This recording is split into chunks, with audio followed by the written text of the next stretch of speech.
I don't think a lot of people, especially our passengers, understand how hard our job is as rideshare drivers.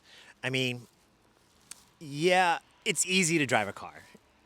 It is. And I don't want to make it sound like driving a car is difficult.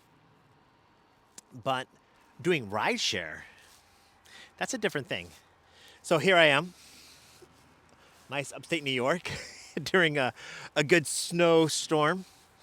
And as you can tell, that Tesla, while it may look black and white, is really just a black Tesla. It's hard today. And there's some good surges, right? There's some surges going on. There's this, got my snow covering my lens here. There's surges, bonuses. It's a chance to make some good money, but it's really hard to drive in this weather. And it's not just the physical driving of, handling the car in the snow, going 15 miles an hour on the highway or something like that. The hard part is coordinating with the passenger for the pickup. There's no place to pick you up on the side of the road. There's like a snowbank where the pickup normally would be. And the passenger isn't answering their phone. And so I'm calling, and the Lyft app won't let me text because the Lyft app says I have to park the car to text. Well, I can't park the car in the middle of the road during a snowstorm. So the passenger won't answer their phone. I can't, get the texting to work. And it's a great ride. I get a $19 ride for what should have been 10 minutes, but it's going to be more like 30 minutes. And it doesn't work. And it's hard. And probably the most difficult thing is you see this weather out here today. As the passengers, nor does Lyft appreciate how hard it is.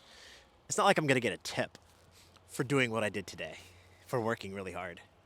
The apps aren't going to pay us enough money. It's going to be just a real challenge. And I'm using weather. Weather is an example of it being hard.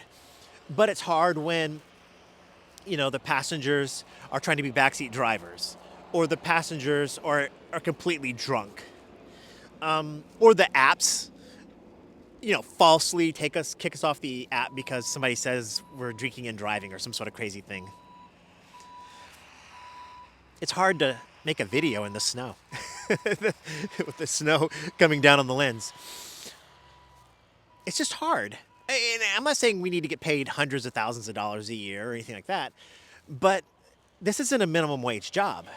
Safely transporting humans in this type of weather deserves a pretty good wage. And it's not just about the money either. I think the thing that I want most people to understand is that it's just hard. And I think if there was a little bit of respect about it, I would probably feel better. And the respect would be manifest in a tip. But I've driven in weather like this today.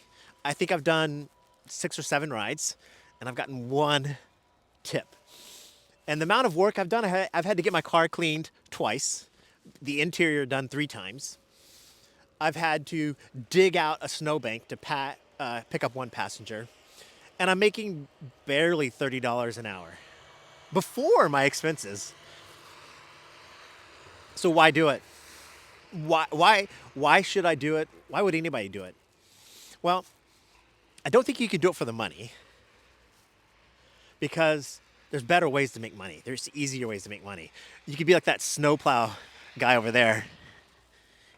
He's probably making a lot more money than me. So you can't do it for the money. You can't do it for the health, because it's unhealthy to sit for such a long period of time. What do you do it for? As much as I'm frustrated that the passengers and the apps don't understand how hard it is sometimes, I still do it for the people. I do it for the stories. I do it for the freedom, the ability to choose that, there's some surges going on right now, but you know what? I'm going to go home. And there's no boss making me work today. I'm going to go home. I'm going to go have a date with my granddaughter. We're going to go get some hot chocolate. We're going to go to the library because it's Saturday. And that's what I want to do. So I enjoy the flexibility, the freedom, I enjoy the people that I meet and the stories. I love being out in my city. And I, quite frankly, enjoy you guys. I enjoy my community of fellow drivers. Because you can't drive in weather like this for the money. Hey, I'm going to keep it short because it's still cold and my hands are freezing. I left my gloves in the car. I created Tip You in the App and the Daily Drive for you, for people like me, you, just a way to connect. And there's a lot of great content creators out there telling you how to make the most amount of money. And I have a course. You can, somewhere up there, you can look at the link on my course. So I have that. But and there's a lot of other content creators that are upset with the apps, and I get that too. And I'm cheering for those guys too. But there just wasn't a place where we could just talk about the humanity of what we do. And that's what I wanted to do. So I love reading all of your comments and some of the stories. There's one guy, I don't remember his name, but I'll put the comment here. He's talking about the adventure. He turns the app on and he doesn't know where he's going to go during the day. And I love that. I love that. And that's why I'm making 2025 my year of drive your way.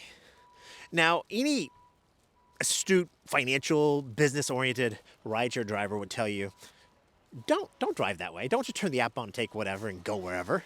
Have a plan. Be patient, make the most amount of money. And that's smart. I agree with that. But there's something to this idea of like, he wants to be an adventurer and just see where it takes him. And it's going to cost him a little bit of money. I'm sure it will. But he's driving his way. So for 2025, I want you to drive your way. I'm cheering for you.